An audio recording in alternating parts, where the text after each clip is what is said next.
Evil exists in everyone as a shadow. Your Shikigami use shadows as a medium, don't they? So what? You don't get it, do you? Shadow or negative, earthbound energies are not so much released as they are attracted by low-level negative thoughts, emotions, and deeds. They feed from chaos and destruction generated by those with addictions and vices, mental illness, and those who struggle with rage, revenge, abuse, jealousy, and so on. They prey upon the weak, the faithless, and the vulnerable in order to create a spiritual assault.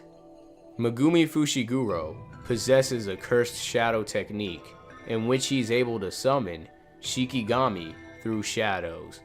But what exactly makes this so significant?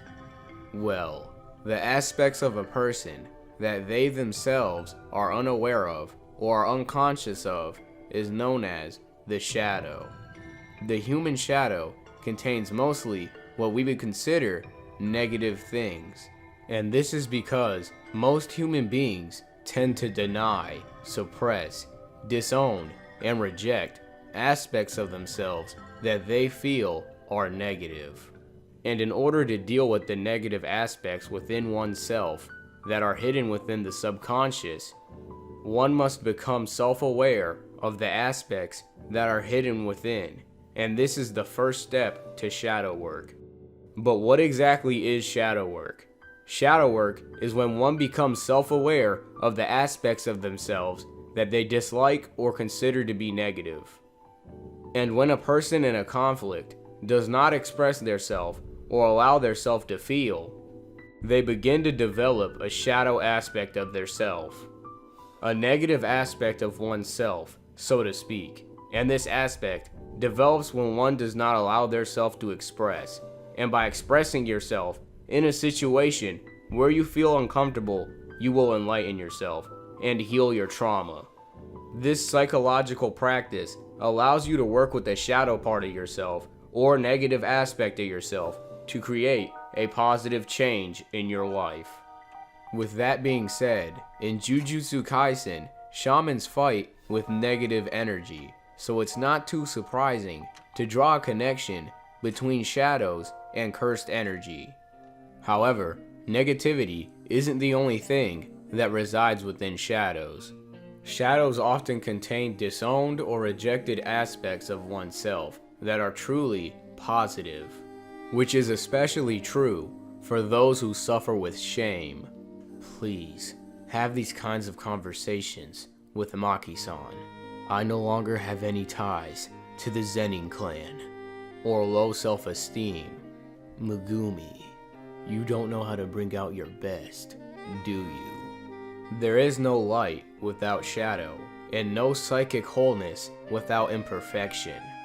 To acknowledge something that you have suppressed into your subconscious mind, because you rejected it, disowned it, or denied it, then you must come face to face with the pain of having had to fracture yourself and lose a part of yourself for the sake of being loved. How's Megumi doing? Who's that again? How about it, Zenin? How's a little star plasma vessel assassination sound to you? I don't go by Zenin anymore.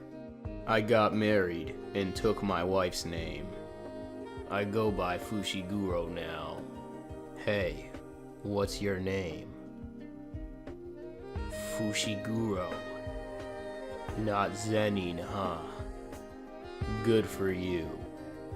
Megumi rejects the fact that he is a part of the Zenin clan, just like his father, but one day, Megumi will have to acknowledge this fact, even though he denies it. By accepting the fact that he has ties with the Zenin clan, Megumi will come face to face with the pain of fracturing and losing himself for the love of his father. The feeling of rejection Megumi experienced from his father will resurface whenever the idea of the Zenin clan enters Megumi's conscious. Please, have these kinds of conversations with Maki-san. I no longer have any ties to the Zenin clan. Besides, I don't really think I'm right. No, sorry, that's not it. I just don't care about whether I'm right or wrong anymore. I just believe in my parents. I'll help people, like my parents wanted. And because Megumi thought of his parents, he felt as if he would be rejected again. If someone denies me that, well. And this feeling of rejection, which originates from Megumi's father, I haven't seen him in years. I don't even remember what he looks like, but I got the gist of what you're talking about, caused Megumi to set off his survival mechanism in this situation. All that's left is to curse them! Megumi's trauma from being rejected by his father only dug deeper into his being because he didn't express himself. This trauma prevents Megumi from expressing himself and allowing himself to feel. No, sorry, that's not it. I just don't care about whether I'm right or wrong anymore. Megumi, you don't know how to bring out your best, do you? Sucks, doesn't it? Your dad, I killed. So what? Megumi doesn't care about himself. I'm different from everyone else. I pick who I want to protect. I'm the one with the least to lose. That's why I'm not allowed to be the first one to fall. Megumi hates himself, which is why he continues to sacrifice himself for others during conflicts. Even if I risk my life, I don't plan on throwing it away. What will keep Megumi from throwing his life away for others? Why did you bunt? You sacrificed yourself so that Nobara could advance. I'm not saying a sacrifice bunt is bad. Baseball is a team sport in which each member is expected to play their role. However, being a jujutsu sorcerer is an individual sport. But isn't coordinating with other sorcerers important? Yes, but no matter how many allies you have around you, you'll always die alone. And in order to avoid a lonely death, Megumi will have to learn to love himself. Give it your all. It's okay to be selfish. In order to love himself, Megumi will have to be truthful to himself and accept the other part of himself in order to become whole, the part that he rejected. I no longer have any ties to the Zenin clan. Megumi is a descendant of the Zenin clan, and by facing and coming to terms with this fact, Megumi will become whole. To accept the Zenin clan is to accept his father, and to accept his father is to accept himself. I just believe in my parents.